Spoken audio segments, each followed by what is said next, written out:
વાદળછાયા વાતાવરણથી અંધારપટ જેવો માહોલ સર્જાયો હતો.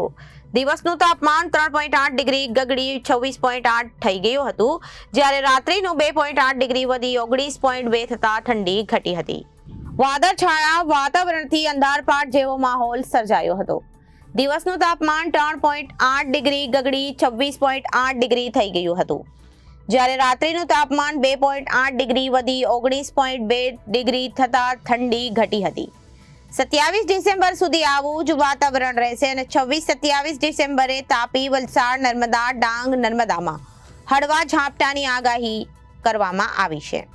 બંગાળની ખાડીમાં લો પ્રેશર સર્જાતા જ્યારે કાશ્મીરમાં વેસ્ટર્ન ડિસ્ટર્બન્સ સર્જાતા વાદળછાયું વાતાવરણ રહેવાની શક્યતાઓ દર્શાવવામાં આવી છે.